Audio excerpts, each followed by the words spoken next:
Understanding the critical paradigm in research. 1. The nature of the critical paradigm. The critical paradigm is not merely a methodology. It is a philosophical stance grounded in emancipation, power analysis, and transformative intent.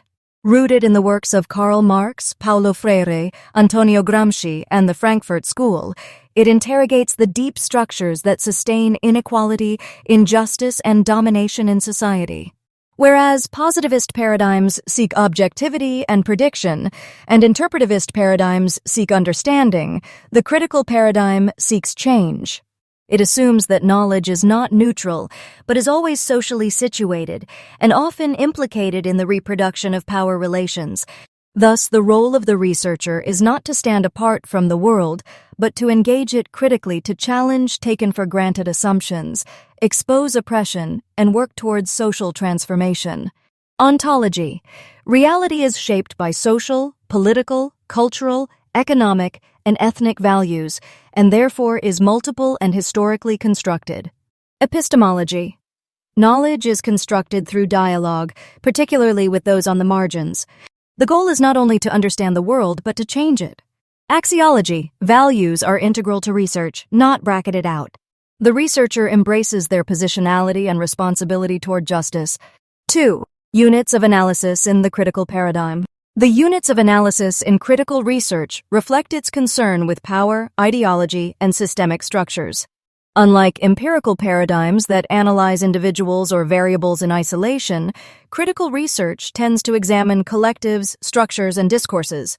Key units of analysis include discursive formations, for example, policy texts, media, institutional narratives, social groups, for example, marginalized communities, activist networks, power structures, for example, education systems, economic regimes, colonial legacies, historical contexts, for example, apartheid, patriarchy, neoliberalism, cultural practices, for example, gender roles, religious norms, language ideologies. The focus is always on how these elements produce, normalize, and sustain oppression, and how they might be resisted or transformed. 3. Approaches within the critical paradigm. The critical paradigm encompasses a range of methodological approaches, many of which are participatory, dialogic, and interdisciplinary. Some of the most commonly used include critical discourse analysis, CDA, focuses on how language, power, and ideology interact. It analyzes texts and talks to reveal how dominant meanings are produced and resisted in discourse. Participatory action research, PAR, positions participants as co-researchers, especially those who have been historically silenced.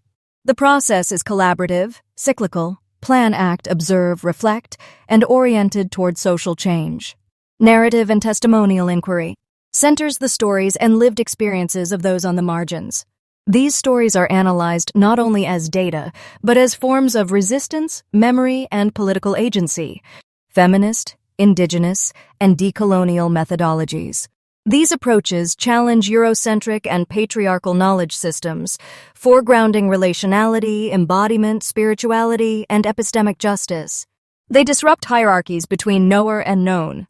Ethnographic critique Focuses on the situated experiences of communities, but with a strong political edge, mapping how daily lives are entangled in systems of power. 4. Goals of critical research. The critical paradigm has 4 interlinked goals. Critique, to reveal the hidden structures and ideological forces that shape reality, often normalized or rendered invisible in dominant paradigms. Consciousness raising. Inspired by Paulo Freire, the goal is to awaken both the researched and the researcher to their social positioning, privileges, and oppressions to develop a critical consciousness. Resistance, to illuminate and support forms of resistance, whether overt or subtle, that emerge in daily life, language, culture, or institutional practices. Transformation, to directly contribute to social, political, cultural, or educational change.